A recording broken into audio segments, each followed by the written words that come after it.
Bonjour les amis gourmands, j'espère que vous allez bien. Vous avez envie de réaliser un gâteau au chocolat qui soit bon, facile à faire et en un rien de temps? Alors ça tombe bien, j'ai justement une recette originale à vous proposer. On se retrouve tout de suite dans la cuisine. Avant de commencer cette recette, je vous invite à vous abonner à la chaîne et à cliquer sur la petite cloche des notifications pour ne plus louper aucune vidéo. Pour réaliser cette recette, j'ai besoin de 200 g de chocolat noir, de 125 g de beurre, de 5 œufs, de 250 g de sucre semoule, de 125 g de farine tamisée, de 5 g de levure chimique et enfin d'une petite pincée de sel. On va tout d'abord commencer par faire fondre le chocolat avec le beurre. Alors vous pouvez le faire de manière classique, c'est-à-dire au bain-marie, ou vous pouvez tout simplement le placer dans le four micro-ondes. Vous mettez une puissance moyenne. Il faut éviter de faire brûler le chocolat, même si techniquement la présence de beurre va empêcher le chocolat de brûler. Voilà, le chocolat et le beurre sont bien fondus. Je vais mélanger pour que ce soit bien homogène. Je vais ensuite clarifier les œufs, c'est-à-dire séparer le blanc du jaune.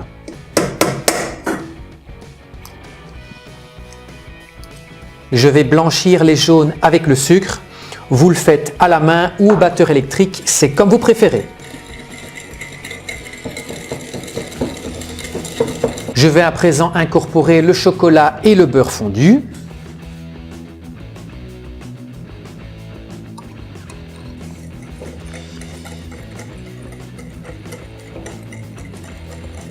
J'ajoute la farine tamisée. N'oubliez pas de toujours bien tamiser vos poudres, ça évite d'avoir des grumeaux.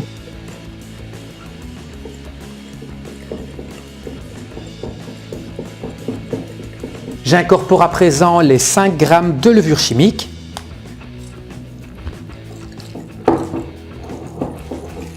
J'ajoute également une petite pincée de sel.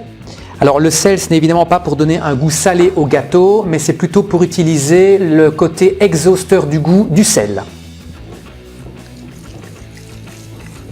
Les blancs d'œufs vont pouvoir être montés en neige. Dès qu'ils forment le bec d'oiseau, c'est bon.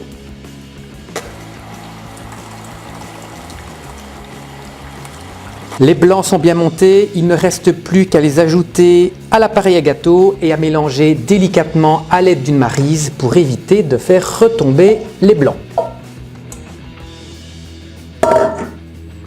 La pâte à gâteau est prête, je vais la verser dans un moule circulaire que j'ai beurré tout autour et j'ai également disposé une feuille de papier cuisson dans le fond pour éviter que ça colle.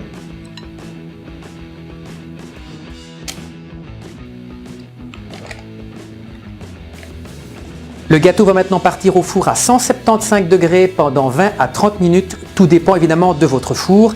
Assurez-vous que la lame soit presque sèche avant de sortir votre gâteau. Petite précision concernant la vérification de la cuisson à l'aide de la lame. On dit bien souvent que pour que le gâteau soit cuit, lorsque vous piquez la lame, elle doit ressortir du gâteau entièrement sèche. Ce n'est pas tout à fait vrai. En fait, évidemment, si vous ressortez la lame et qu'il y a encore de la pâte dessus, là c'est certain que votre gâteau n'est pas cuit. Par contre, si votre lame ressort entièrement sèche, vous devez penser que lorsque vous allez sortir le gâteau du four, il va continuer à cuire très légèrement, donc vous risquez de perdre un peu d'humidité et donc un peu de moelleux. L'idéal est donc que la lame ressorte du gâteau avec quelques toutes petites traces. Si c'est le cas, eh bien c'est que votre gâteau sera cuit lorsqu'il sera refroidi. Après 30 minutes de cuisson, le gâteau est cuit et refroidi. Je l'ai démoulé et il ne reste plus qu'à s'en couper une tranche.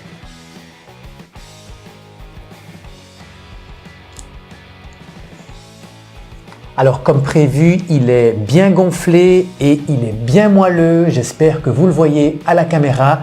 La cuisson est parfaite. Une petite croûte à l'extérieur et un moelleux à l'intérieur. C'est juste ce qu'il fallait. Et bien voilà, cette vidéo sur ce gâteau au chocolat est terminée. Comme vous avez pu le constater, il est très simple à réaliser et c'est très rapide. Si vous avez aimé cette vidéo, n'oubliez pas de vous abonner à la chaîne et de lâcher un petit pouce bleu. J'attends également vos commentaires au bas de la description.